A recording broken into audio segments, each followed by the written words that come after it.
Paimon thought they'd be at least a little flirting. Well, Fremony was kind of nice about it, but everyone else just looked a little surprised.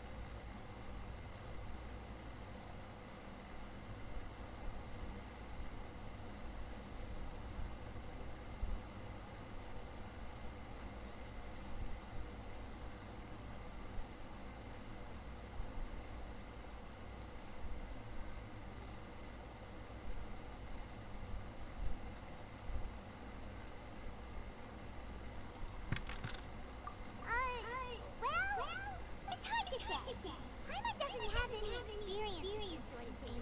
But after all, you're the most reliable person in the world, aren't you? Did you just pour some tea? Paimon didn't... Then what's that? Paimon's never seen that cup. Don't be frightened. I'm just joining you two for tea. Aw, have you forgotten me already? You are familiar. You're the voice we heard from the sky in Sumeru. The voice from the sky, I fear that description is wrong. Though, not completely wrong. You're feeling lost now, just as you were feeling previously. I sensed that confusion and thus came to you. Consider me a passerby. Just accepting a commission from my friend's disciple on a whim. The prophecy. Yes, what has been prophesied will be fulfilled. You may view such things as the history of the future. What? Then is there any way we can stop it? I believe you have witnessed a failed attempt with your own eyes. Can everything into that so easily be changed? So you've caught on. Just as prophecies are usually only the future as seen from the perspectives of the gods, could things be happening in hidden corners where the god's gaze does not fall? Are the things that you shall see different from the fate that the gods foresee?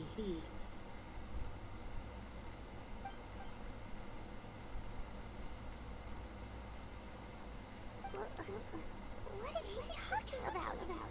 It all sounds really impressive and important and stuff, but it also sounds kind of scary.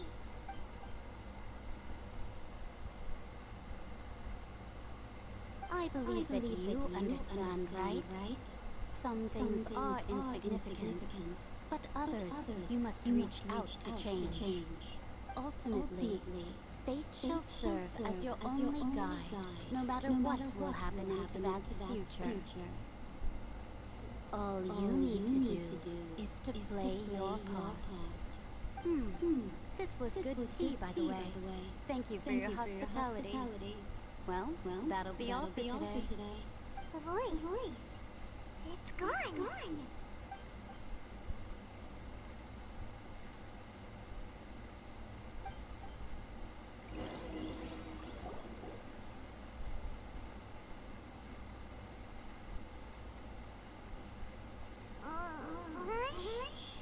I want to hear someone talking. All right, coming.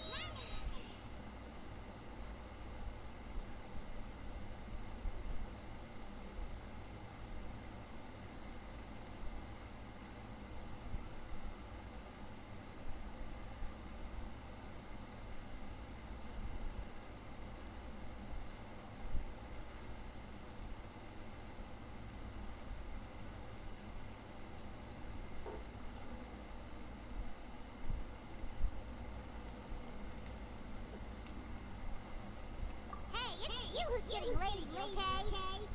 Well, I see I've walked in on some lively banter. Oh, no. Fine, just fine. I went to take part in that Steambird panel. It turned out to be more interesting than I expected. Not all Fontainians are pessimistic about this.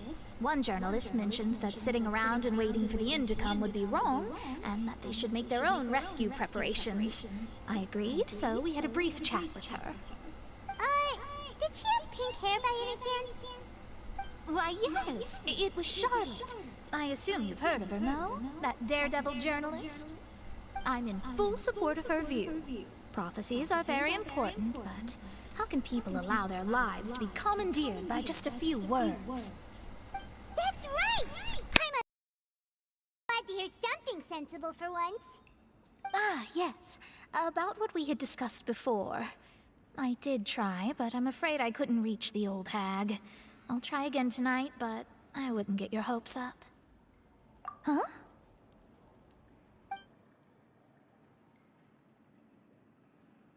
Goodness gracious. Are you serious? She said that even the god's gaze has blind spots. Pretty bold if you ask Paimon. Most people would believe the gods to be all-knowing, right? The Hexen Circle members are certainly anything but ordinary.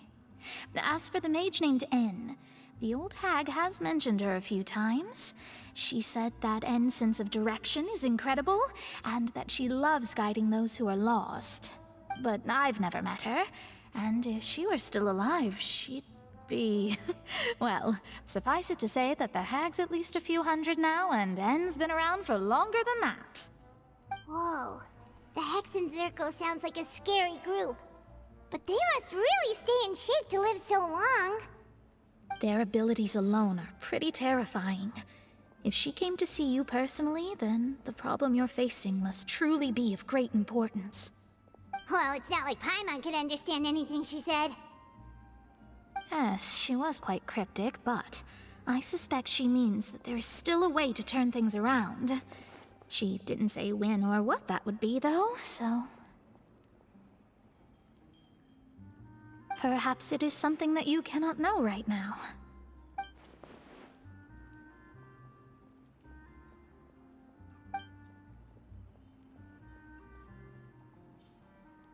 Traveler, Paimon, are you two all right? Oh, we're fine. We're just a little down right now. It kind of feels like the end is coming, you know? I see. I feel that same sense of desperation, too. I guess you could consider me someone who has often witnessed fate. So far as I have seen, it cannot be swayed. But even so, I still hope for, and believe in, miracles. Astrology is eternal and rational, but fate may not be. It is cruel, but it can also be beautiful. Perhaps that's what En was trying to tell you. Not to lose heart, and to believe that what you are seeing playing out before you is not yet set in stone. I did originally think of steering clear of all this, but I couldn't. Even if this is all futile, I still wish to help everyone. If we don't struggle to the last, then how can we face the end when it comes? Huh. You do have a point. There I go, talking about astrological principles again. Sorry about that. The moment I start talking about work-related stuff... I need to get going. It was worth trying to comfort you, even if only a little. I believe that you'll help those who are struggling in the same way I suppose that might be why we always seem to meet by coincidence. Paimon feels kinda moved by what Mona said. But also kinda sad, too. Hey, Traveler. Paimon suddenly feels like going outside for a walk. Let's walk around the city, shall we? There's a few spots we always like to walk by.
names are written in this newspaper.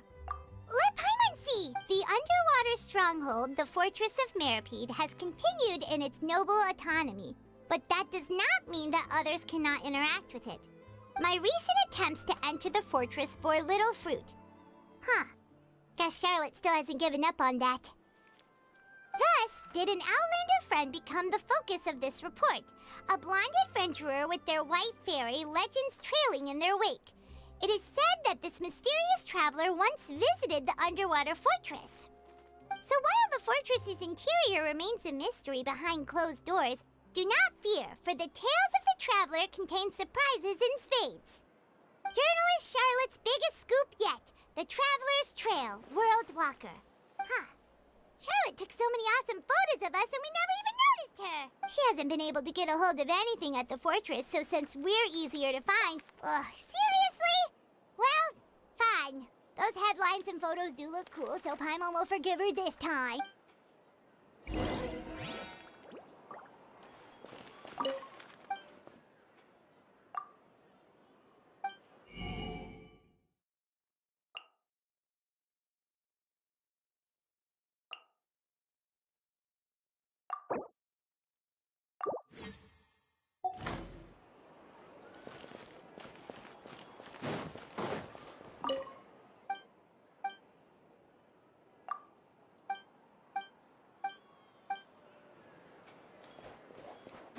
We're way behind schedule.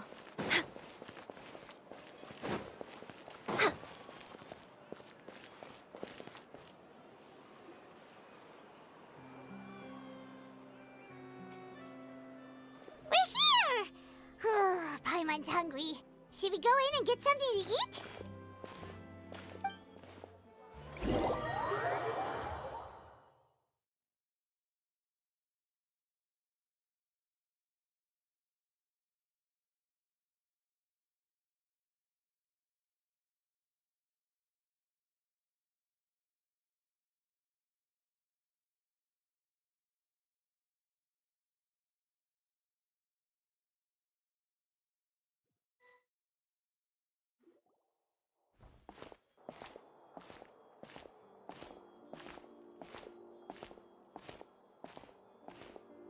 Hey, quick!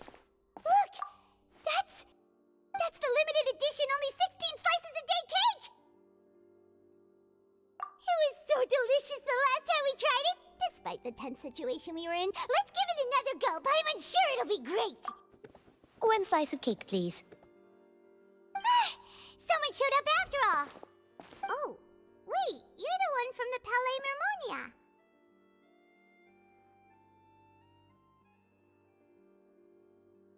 Oh, are you here to buy cake too?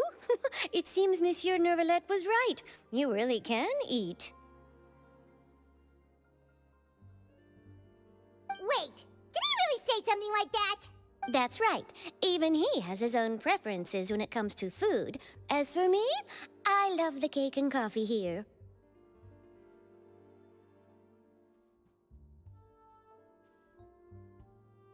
Do you come here often? Usually every day. Every day? It's part of my daily schedule, apart from work. I shall have my cake and coffee. Then what if someone told you one day that this place would be closing soon, and you wouldn't get to eat cake here anymore? What would you think? But why would it close?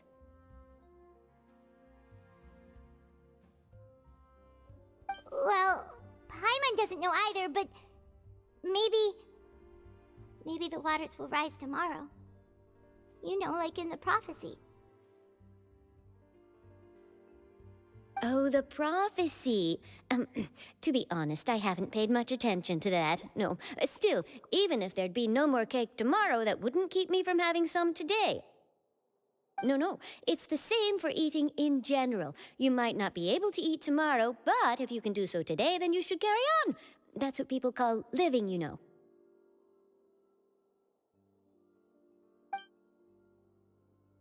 Huh. Don't be sad. Excuse me, could I have 2 more slices of cake to go?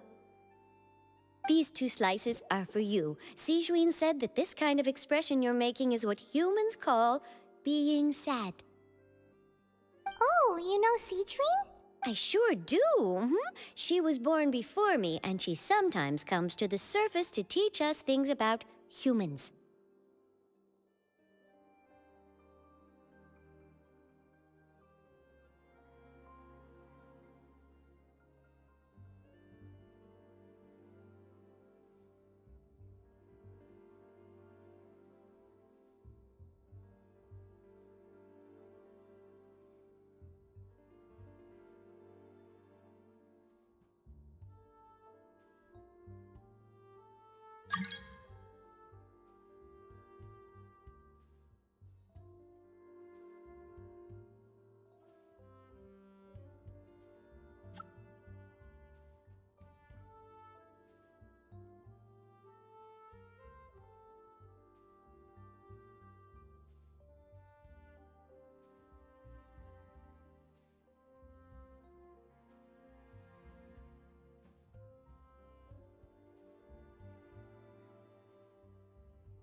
she said that humans are creatures that are saddened easily, yes, and you can only lift their spirits by feeding them delicious food. So please try the cakes here.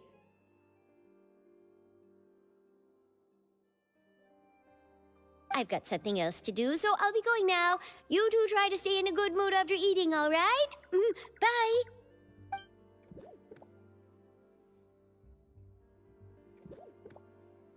And there she goes! Alright, let's dig in. Paimon's sure this cake will be delicious.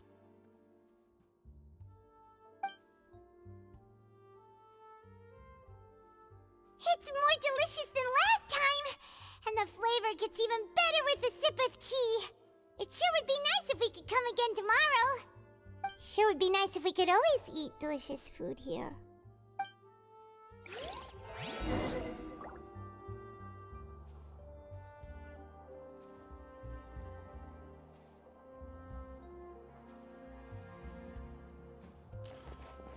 Next on the agenda...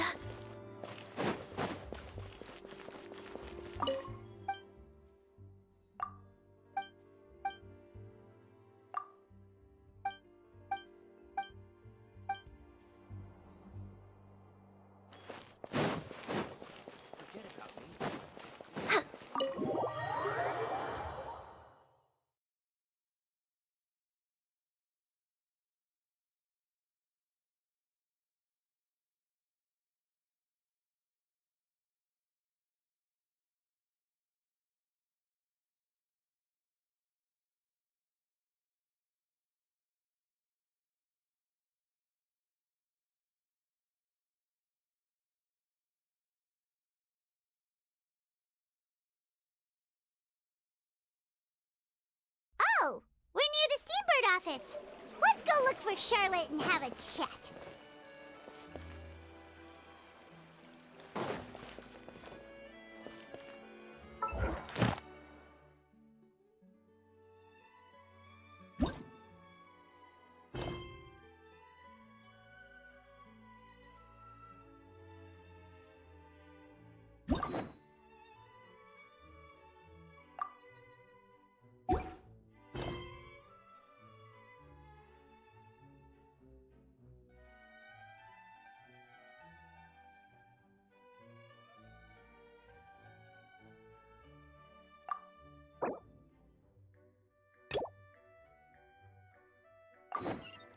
It's so nice to de-stress.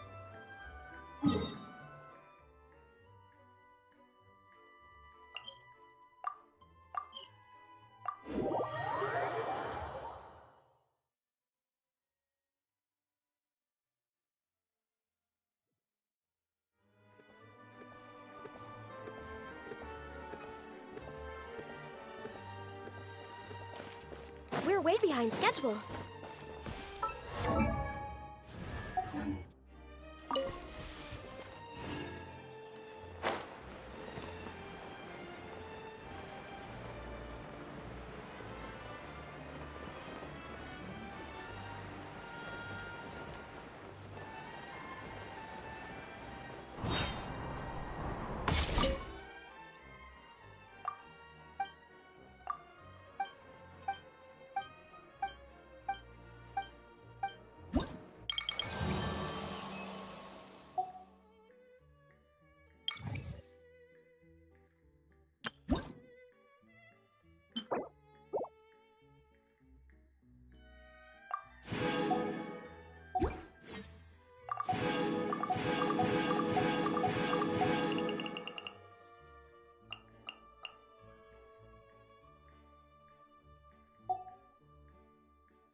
Wow!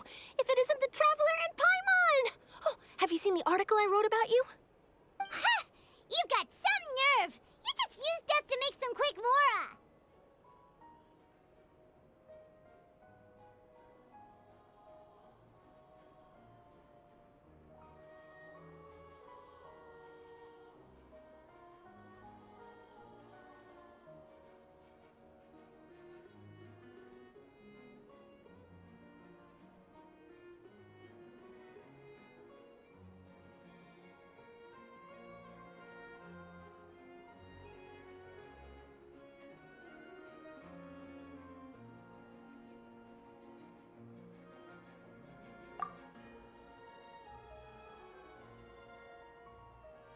Oh, you needn't worry about that.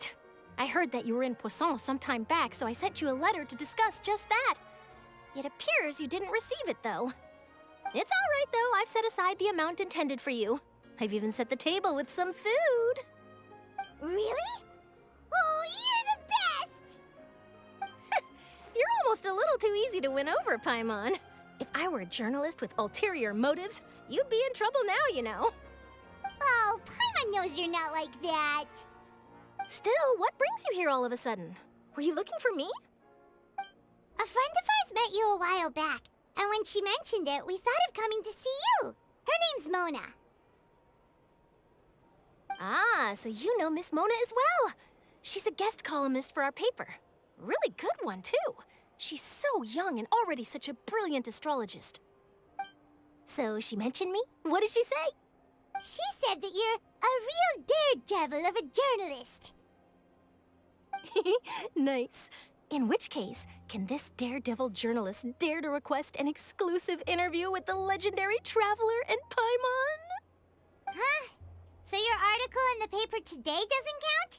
Oh, of course it doesn't. That was more like live photography. What I'd like to do is dive deeper and ask you to talk about the things... Yeah, are we even...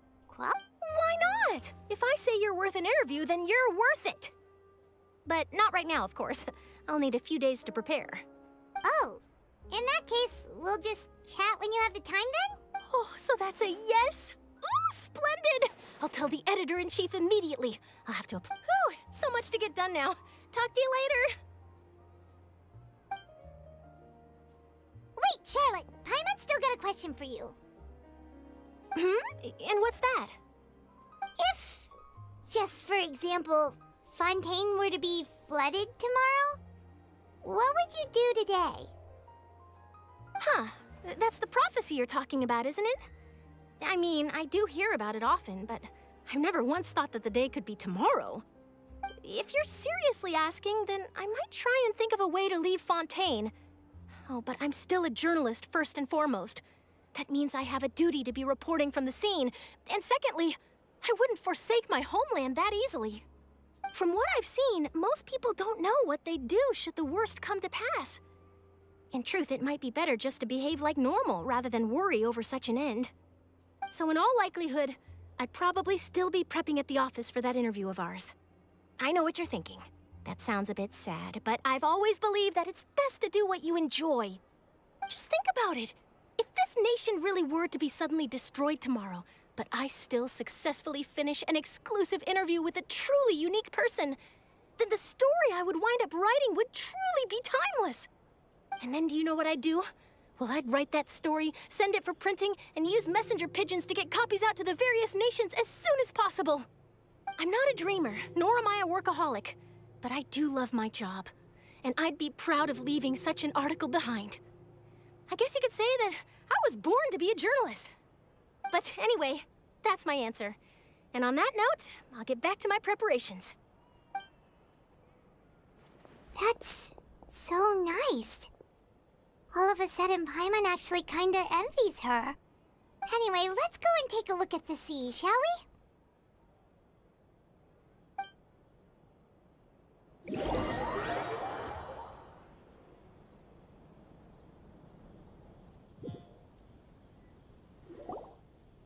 The sea breeze and scenery can be a pretty soothing combo, huh?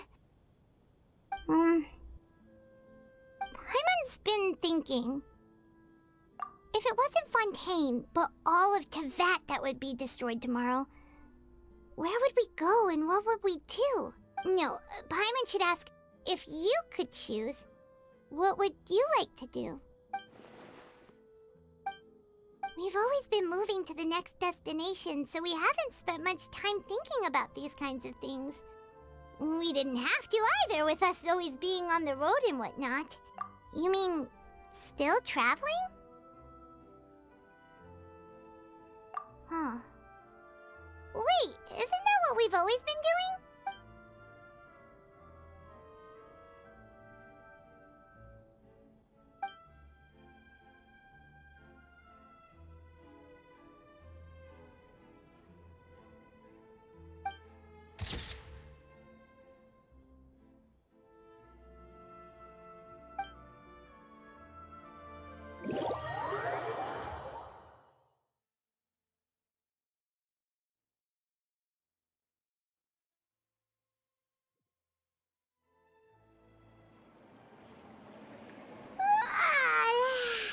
Feels like you'll grow mold if you stay here long enough. But it's still better than the Fortress of Meripede, that's for sure. It's not only damp there, but salty too. Ah, so the two of you are still here. Wonderful. Oh, you're from the Palais Mermonia, aren't you? Yes, I'm Isadora. Monsieur Nervilette sent me to look for you two before. I heard that afterward you went to the Fortress of Meropide. Not at all. I'm well aware that you're friends of his. Actually, I'm here to pass along a message from him.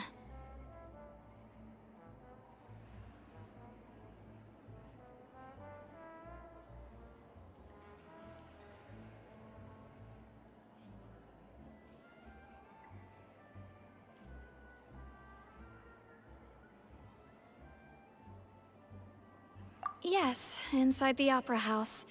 The Maréchaussée Phantom has declared the incident a small-scale riot. A riot? Well, that said, I don't personally think it was that serious.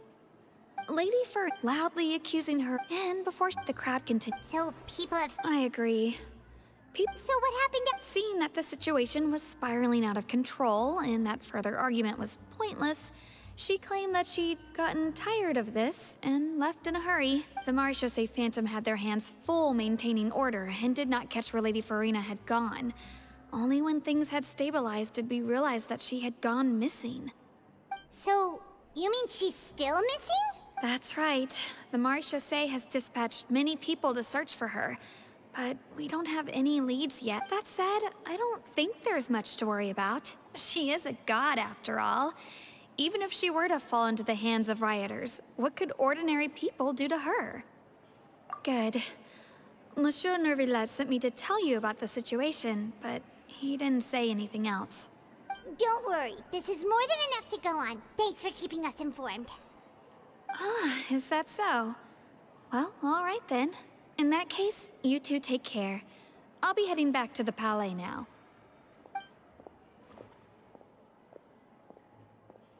Well, sounds like we should hurry over to Poisson then. If we know Furina, she won't try to fix things in this situation. Instead, she'll look for a place to wait out the heat. And, as we also know, she may be loud and dramatic, but she doesn't have a heart of stone. When Nervilette was talking to her in the Palais Mermonia, and she heard about Poisson, she couldn't hide her sadness and it would be Paimon thinks, huh! Well, what do you think? Paimon knows the answer, of course. In that case...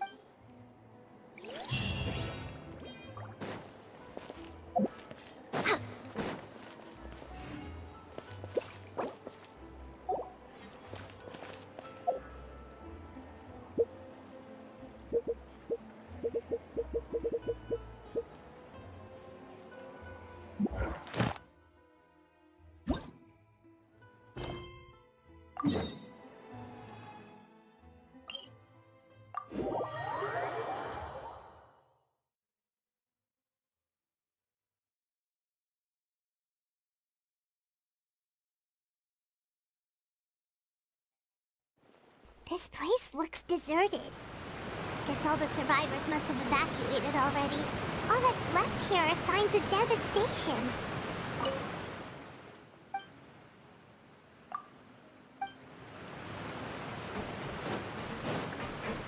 Could Furina really be here? Let's try to find her as soon as possible.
That's Furina, right over there. She really is here. Should I just give up? This is all meaningless. What was meant to happen did happen after all. Everyone's dead. I'm sorry. I'm so sorry. Give up, Furina. There's no point in holding out. I'm sorry. But what can I even do other than to repeat meaningless apologies over and over?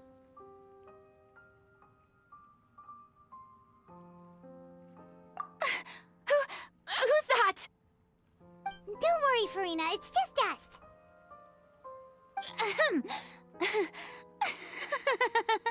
So it is you, blonde traveler from another land. Why, I almost thought you were someone from that mob of my ignorant subjects, come to kneel and beg for my forgiveness. Furina, you were crying just now, weren't you? The tear stains on your face are obvious. What do you mean, tear stains? Oh, I remember. The show at the Opera House earlier this morning was so moving. I'm still trying to process it. Who did that uncivilized rabble think they were, disturbing my enjoyment of the arts? They even dare to tout their archon. I must teach them a lesson. I can just imagine their twisted and frustrated faces once they realize that I'm nowhere to be found. Oh, and I'm sure Nouvellette and those people from the Nourish Phantom are freaking out right next to them, too.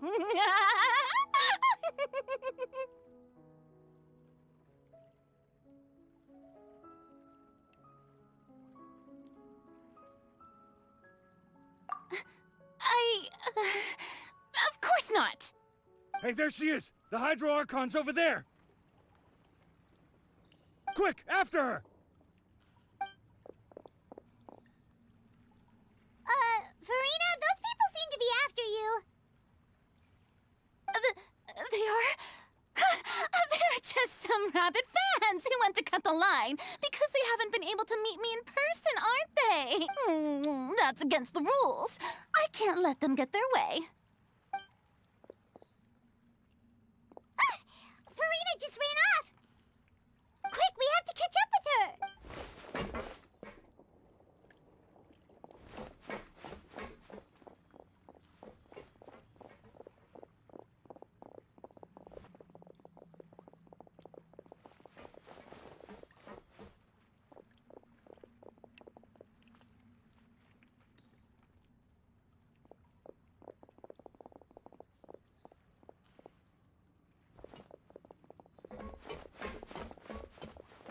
This should be the place, right? Hey, Furina! There's a good hiding spot over here. Quick, come to Paimon before the rest of them catch up to you. What is this place? Hurry, they're almost here. Fine. I suppose haste is warranted. Lead the way.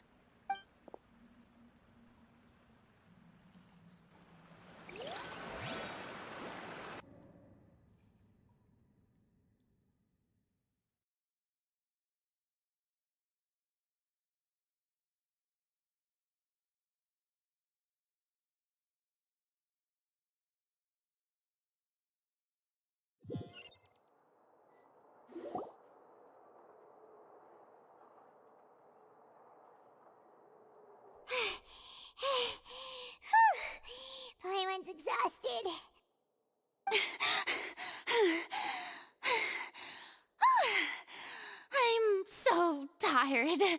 I totally thought they had caught me.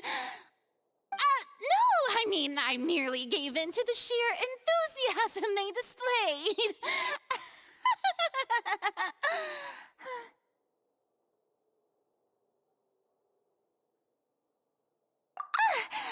You're right. Yep, that's a good girl.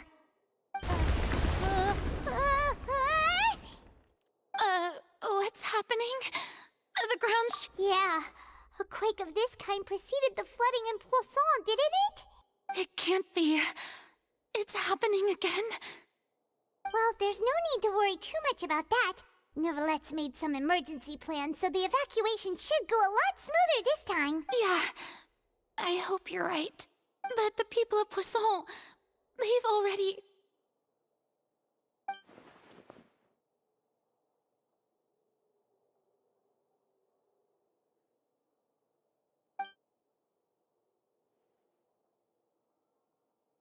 It's true.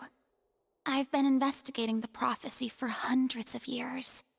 I once had informants all over Tevat, searching for clues and feeding information back to me. I've tried all kinds of ways, too, to hold back the sea. Anything to keep the coastline from advancing. But all my efforts proved to be futile in the end. Really, the truth has been clear to me for a very long time. We cannot make an enemy of the divine. No matter what we do, the will of the heavenly principles will have its way, and the prophecy shall be fulfilled. Give up. I do love the sound of that phrase. It would mean finally coming to terms with fate, but also for me to finally be free. Indeed, I've thought about giving up so many times, especially after we almost lost Poisson. Fate is really unreasonable, isn't it? It has no heart and obeys no rules. The prophecy has only just started to come true, and so many people have already lost their lives. But just now, it all became clear to me. I still don't have the right to come to terms with fate on behalf of everyone else. As long as the final moment hasn't come, it's still not too late. Don't worry. I will keep hope alive for everyone until the very end. Well, that's enough for now. I got the impulse to play the stricken maiden, but honestly, considering my rank and station, that wasn't a good fit at all. Don't take any of what I just said seriously. How could I possibly let Fontaine fall to the whims of trivial prophecy? Come on! Paimon could have sworn you were actually being honest just now.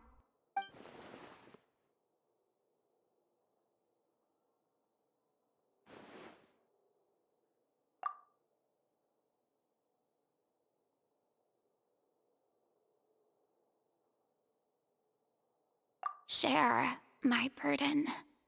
That's impossible.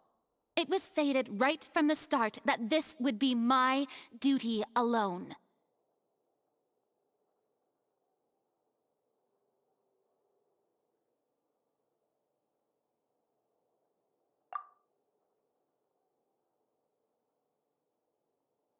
A witness.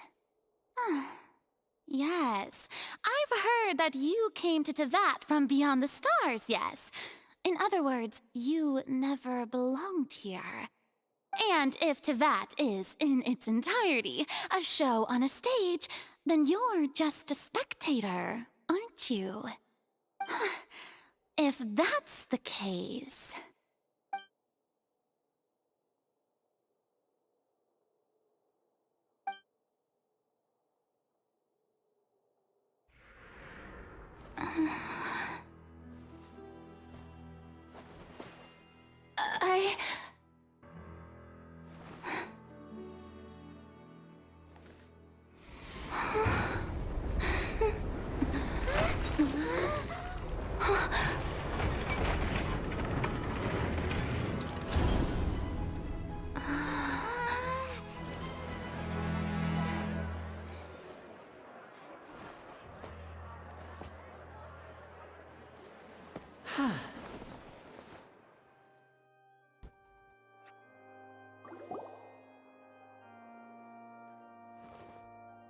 Ladies and gentlemen, this concludes my opening performance.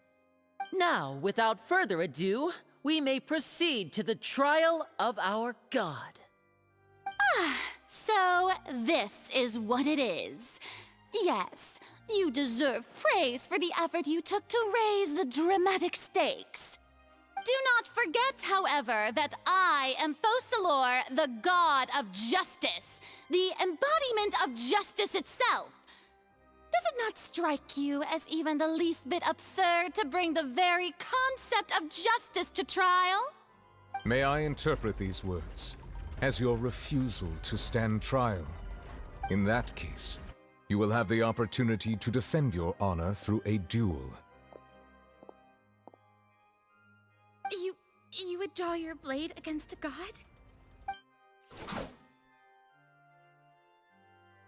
I see. It seems like you have made up your mind.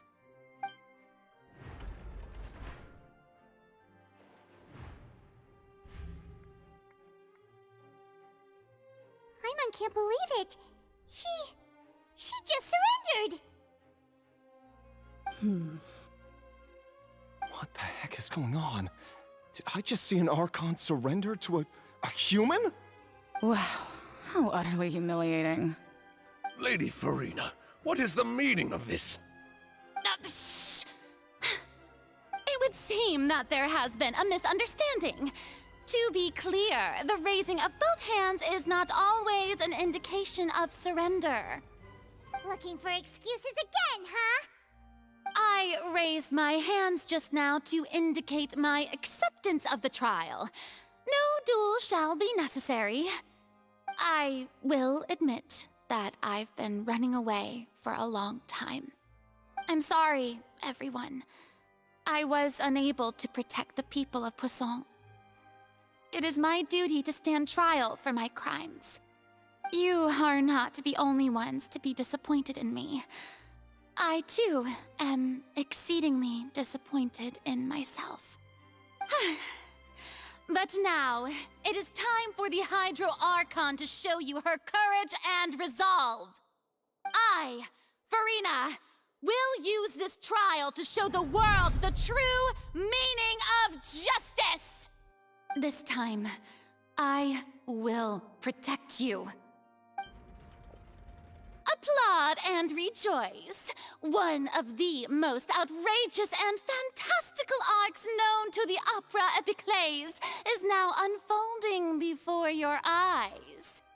Mark my words, this shall be one of the most exhilarating and brilliant shows ever to grace the stage of Fontaine. The trial of the Hydro Archon, Focalor, will now begin! Woohoo!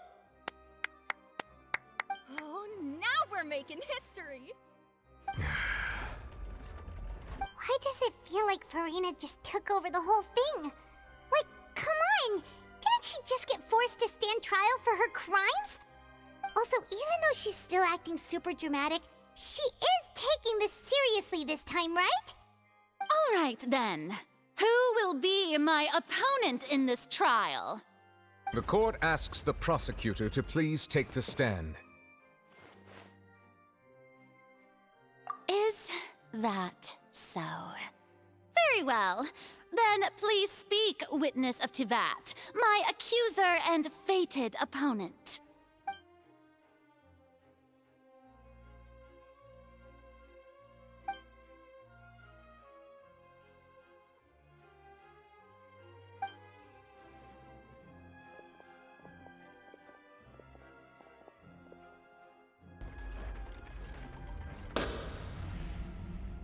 Also, please allow me to ask, as a final question before the trial begins.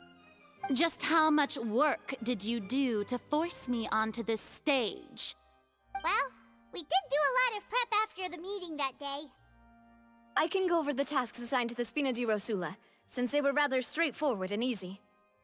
Navia, the president of the Spina di Rosula. Most of the people who participated in the disturbance this morning were my subordinates.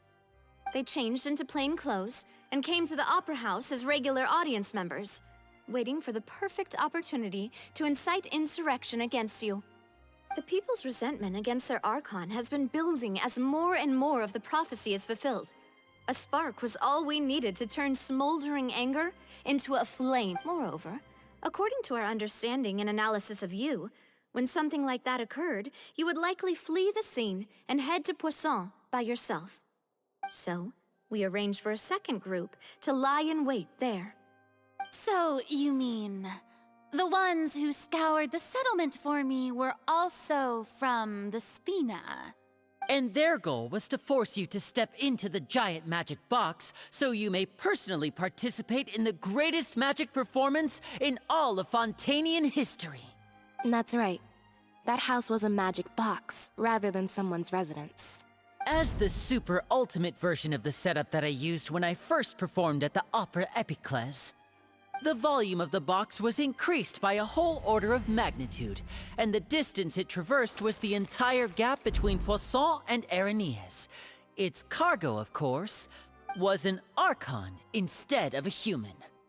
My thanks, Furina. Without your help, we could never have pulled off such an extraordinary performance. You're welcome? Of course, this performance was only made possible with Father's support. The House of the Hearth spent a massive amount of labor in Mora to pull this off. We had to select a location, construct the giant magic box, dig a tunnel, and open up a path through the water. It was a lot of work for all of us. So, in other words, the earthquake that we felt within the giant magic box was just a normal tremor from the transportation of the whole house? That's right. It wasn't a sign of another disaster to come.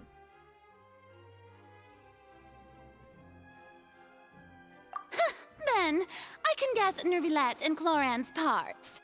You gathered a crowd, prepared a stage, and made sure that the champion duelist would be immediately ready for a fight.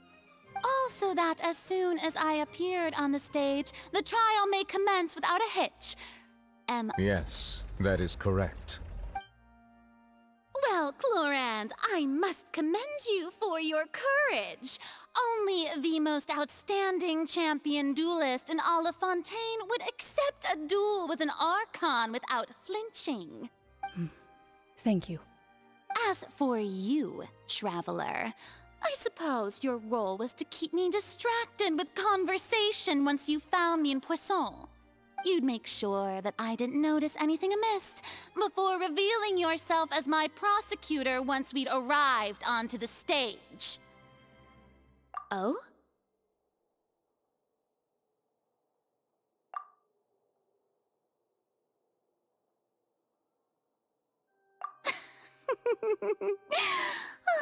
Is that so? Then I suppose I must have missed my final chance. It's fine. It matters not. What's done is done. The stage is already set, so there's no reason to disappoint the audience. Let's see this trial through to the very end.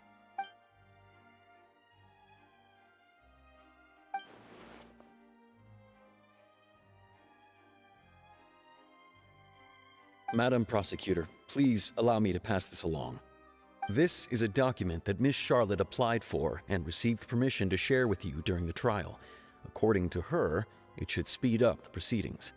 Huh? Charlotte wanted to give us something? Oh, so she's here too! Hey, Charlotte! Oh, let Paimon see. Wait, then that means this document is a perfect timeline of everything that's happened ever since we stepped foot in Fontaine! So in other words, we can refer to this anthology of evidence every time we want to use something from our journey as evidence for an argument.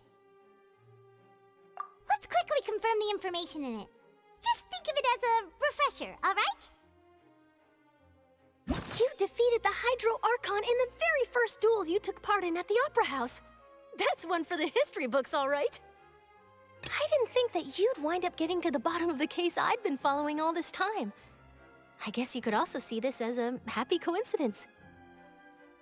This is the first time Monsieur Neuvillette had a difference of opinion with the Oratrice. Even the Hydro Archon can't figure it out. A Fatui Harbinger. She's an extraordinary person. Her instinct must mean something.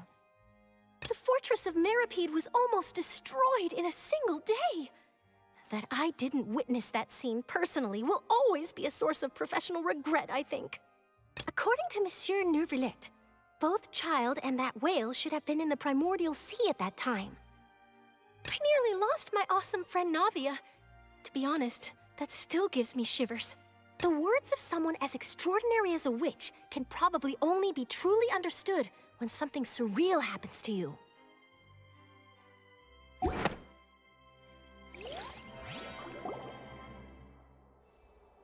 The prosecution and the defense are both in position. The trial shall now begin. Oh, come on, Neuvillette. There's no need to repeat all the unimportant legalese. Just fast forward to the part where the prosecution lays out my offenses.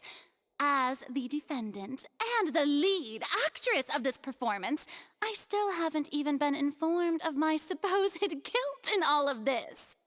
Of course, it is only natural for humans to struggle to understand the actions of a god. However, you will need more than that to convict me of a crime. That's true, but my charge here is unrelated to your conduct as an Archon. Instead, I would like to charge you as a fraud who's never been the Archon in the first place. Wait, what was that? Lady Furina's a fraud? Hey, I came here thinking that we were going to try the Hydro Archon for forsaking her duty, but did I hear that right? She's not our Archon at all? Charge accepted. Lady Furina, do you plead guilty to the charge? Lady Furina. I plead not guilty. How can I be guilty? There is no way that I, Focalor, otherwise known as Furina de Fontaine, a member of the Seven and the Regina of all waters, kindreds, peoples, and laws of Fontaine, could be anything other than your true Archon. Yeah, even though Lady Furina can be rather eccentric, isn't it going too far to doubt her very identity? Yeah, I've never questioned her identity either. Sure, Lady Furina can be super irresponsible, but what grounds does that prosecutor have to make such a huge claim? I have cause to believe that common sense will prevail in this case.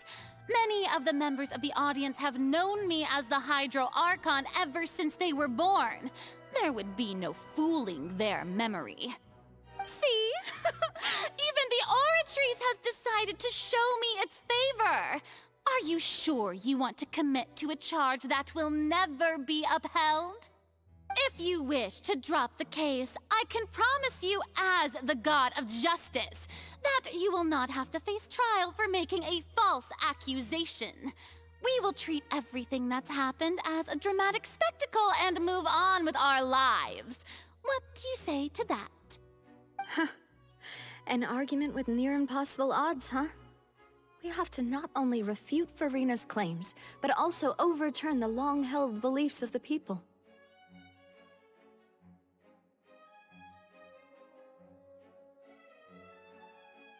Well, I tried to give you the chance to surrender. If you must persist, then let me ask. If you believe I'm not the Archon, then what manner of being do you think I am? And if I was not the Archon, then how did I manage to live for over 500 years?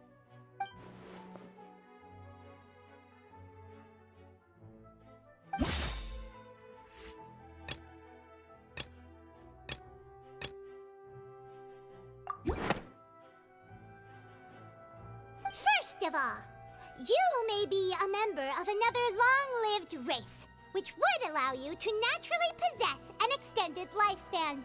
And second of all, even if that wasn't the case, There could be other ways to extend your life.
Who gave you that idea? Was it the knave? You'd sink so low as to use a harbinger's words against me. A curse? I once thought it possible that the aura of an Archon might naturally resemble a type of curse. But in light of this claim, perhaps what I sensed was not your divinity, but a curse after all. You sensed it too, huh, Nervalet?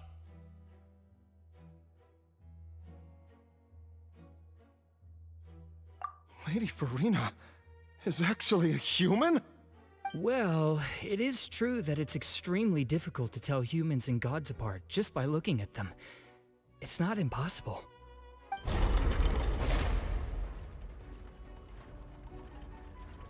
Well, don't start celebrating too early now. Even if I have been carrying a curse like you said, how does that prove that I am merely a human being?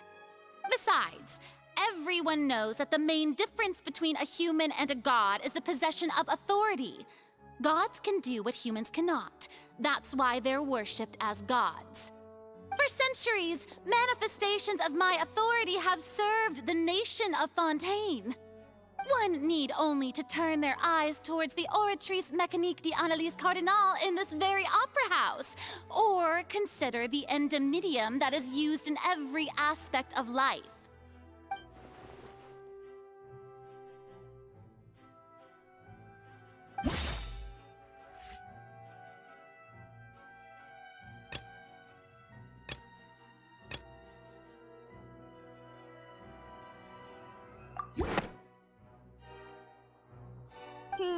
That doesn't sound right. Paimon doesn't think this clue can be used as compelling evidence to build our case.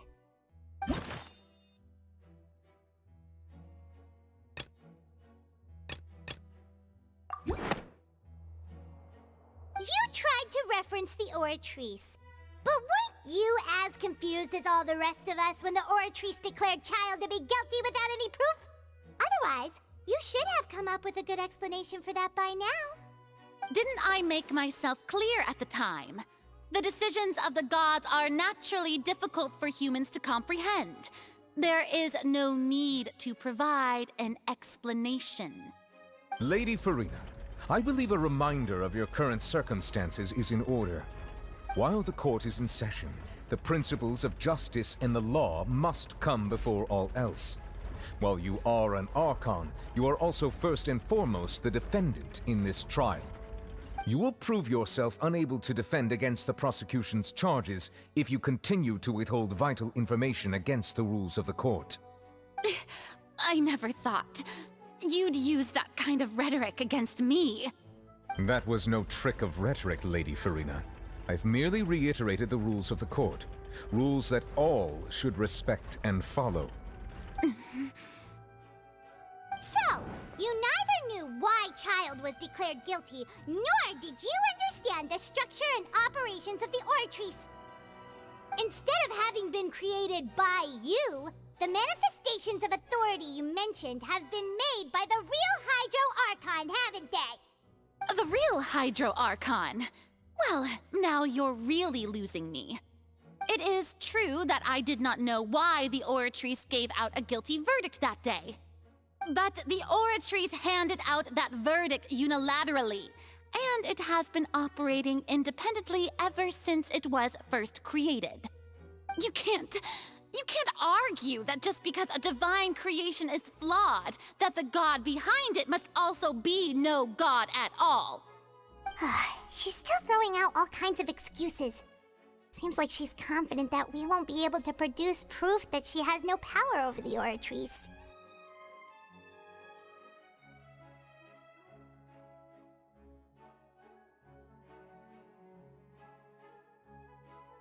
My power as an Archon. There are many ordinary citizens in the audience. How can I just carelessly demonstrate the formidable power of an Archon? If that poses a concern, I'm prepared to extend my protection to the audience. You don't need to go that far.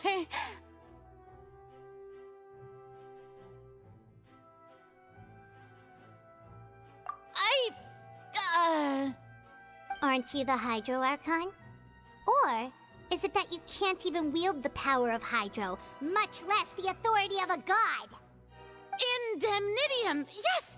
It's all because of Indemnitium!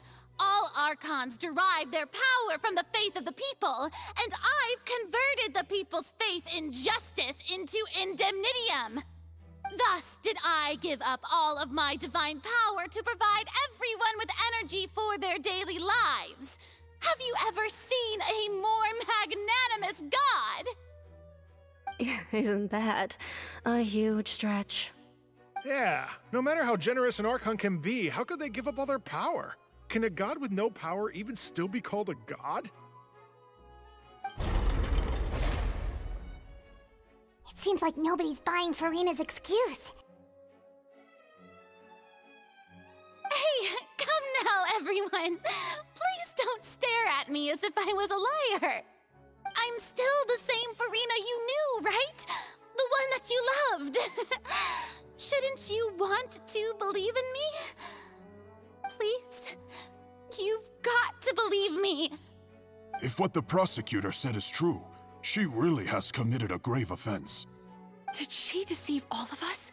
And all of our parents and grandparents too? And all of our ancestors? Ever since they were born? Enough. That's enough.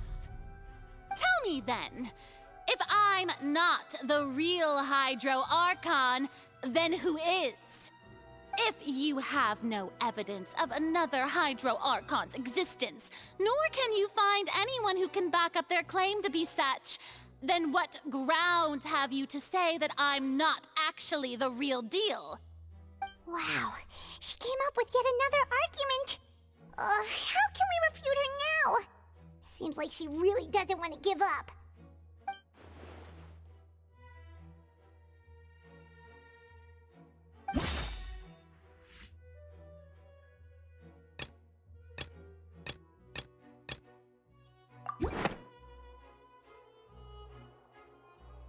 It has been established that all Fontainians can dissolve in water from the primordial sea. And that means...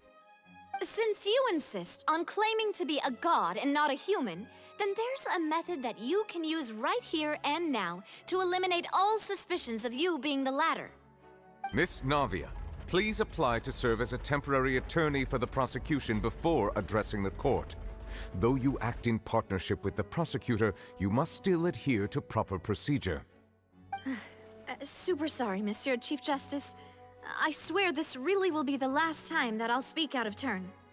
Now, I've brought some seawater from Poisson. As everyone knows, a massive flood struck the area not long ago, taking many lives, including those of some of my closest friends. So, Miss Furina, would you dare to touch some of this seawater? If we are to believe that you are indeed the real Hydro Archon, touching this seawater would have no effect on you. All it should do is strengthen your case.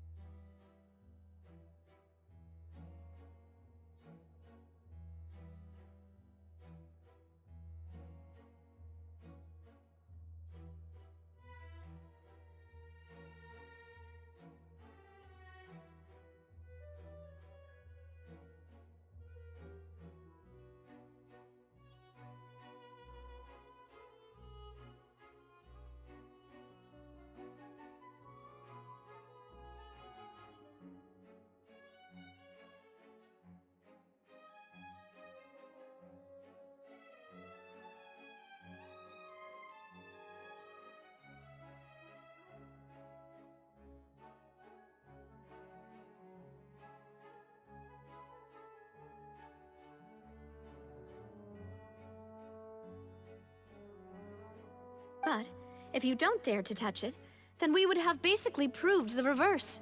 Oh, and I must remind you that after the disaster at Poisson, nobody wants to see any more people dissolve. I do hope you'll act prudently and choose the simpler path of admitting guilt.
Navia from the Spina di Rasula.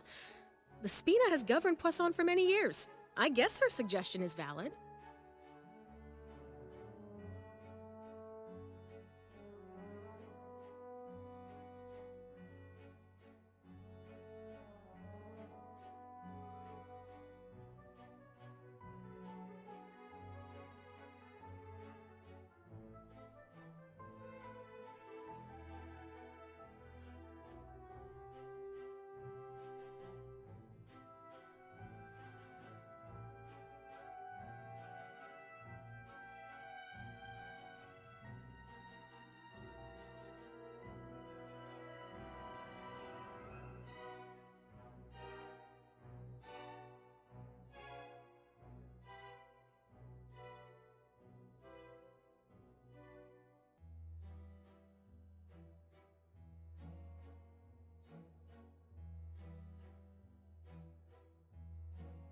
If Lady Furina is indeed just a human, she's probably Fontainian like all the rest of us.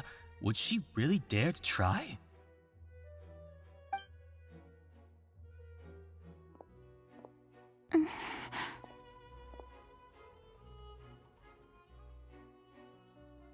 Lady Furina, this test has been unilaterally proposed by the prosecution. As it falls outside the realm of standard court proceedings, you possess the right to decline participation.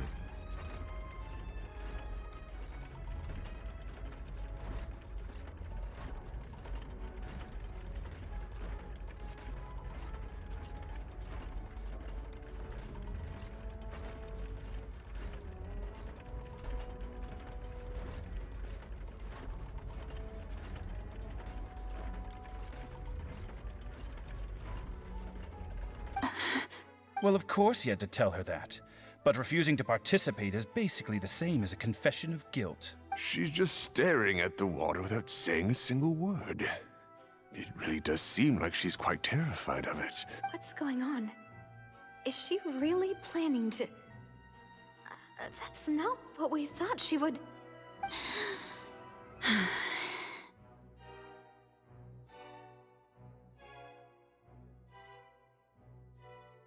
Due to the inherent risk of the test, Lady Furina, you may...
I'm fine!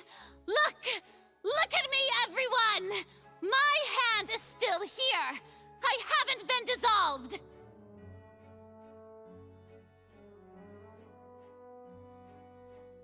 Will you believe me now? I really am your Archon! I'm nothing like a normal human who would fall apart as soon as they touch this water! Really, was this not the most obvious thing in the world?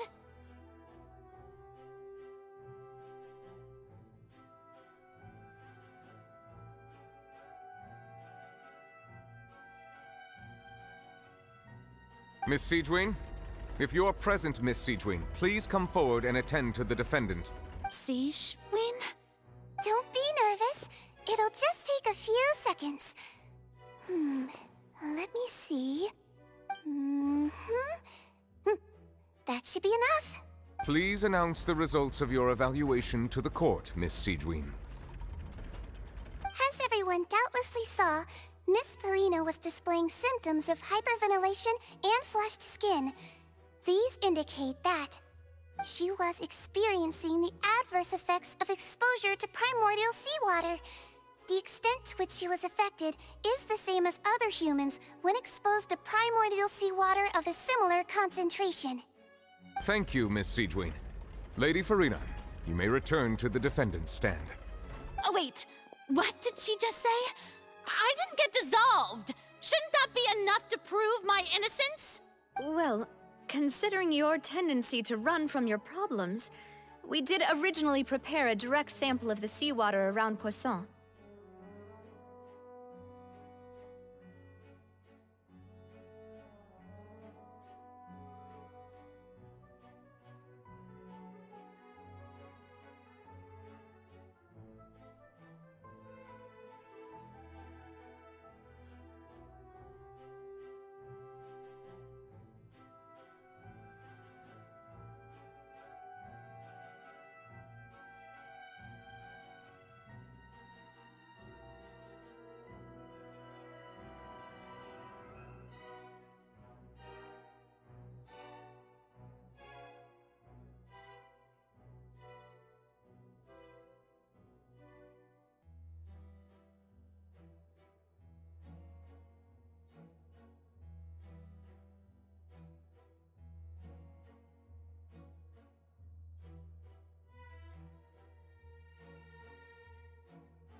However, after extensive discussion, we exchanged it for a sample that is not concentrated enough to dissolve an actual human.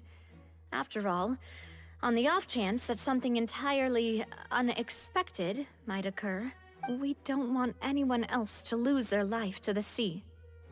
Yeah, so out of regard for Furina's life, you secured a low-concentration sample and asked the head nurse to serve as an expert witness. It's a great thing that the direct sample wasn't actually used. Furina could have...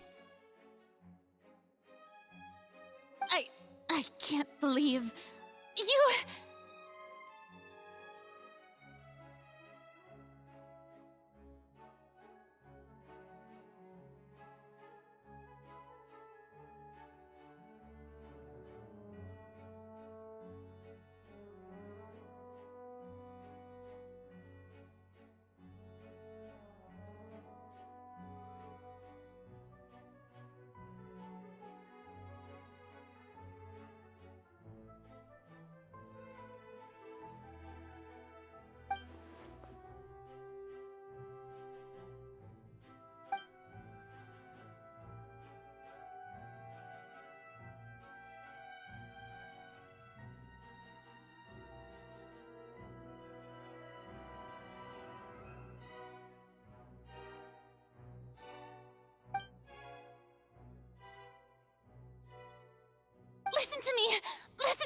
everyone! Please don't give me such cold and disdainful looks! What happened just now didn't prove a single thing! Think about it! How can you conclusively prove that an Archon can't also be affected by the primordial seawater?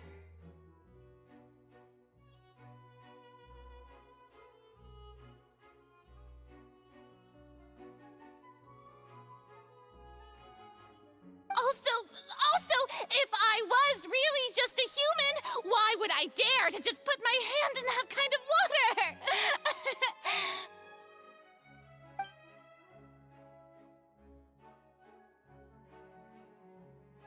Please, anyone, just listen to me! I swear, I really am your Archon!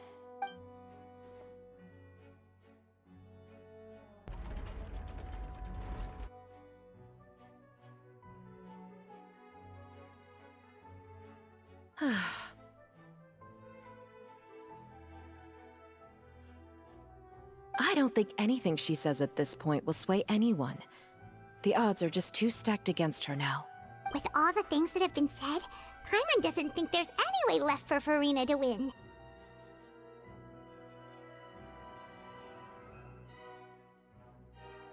I believe the time for arguments and presentation of evidence has come to an end. If there are no objections, we will move on to the final judgment.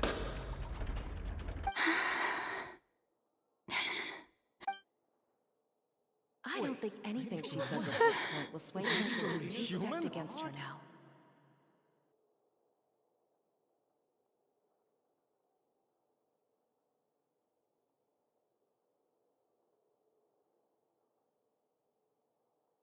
In my capacity as Chief Justice, I shall now render judgment on Furina's misrepresentation of herself as the Archon of Fontaine. As a human who knowingly deceived her fellow citizens, Furina is guilty.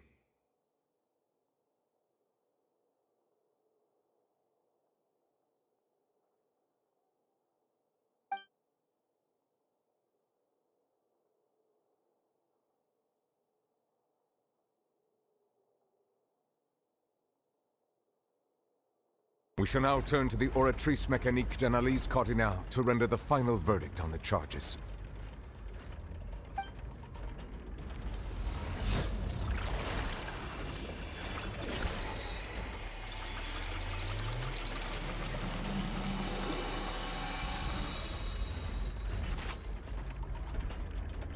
According to the judgment of the Oratrice Mécanique d'Analyse Cardinale, Furina is... Well, what's wrong? What's the Oratrice's verdict? No, the Oratrice also displays a guilty verdict.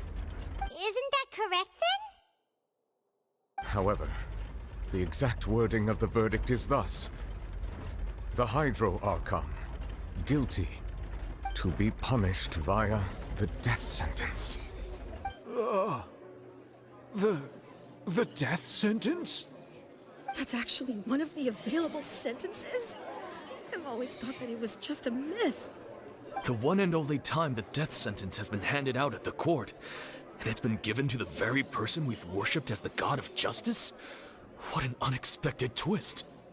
Furina's been sentenced to death by the Oratrice? We just wanted to use the trial to show her the seriousness of things so she'd tell us the truth. How did things escalate this quickly? This outcome is indeed quite strange. According to Fontaine's current definitions of justice, as well as its recommendations for criminal sentences, is this sentence really appropriate for the crimes that have been committed? Yeah!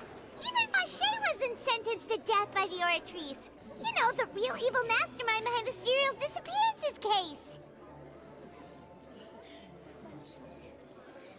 Indeed. Not only is Furina's sentence overly excessive, the very point of our trial today was also to prove that Furina has never been the Hydro Archon in the first place.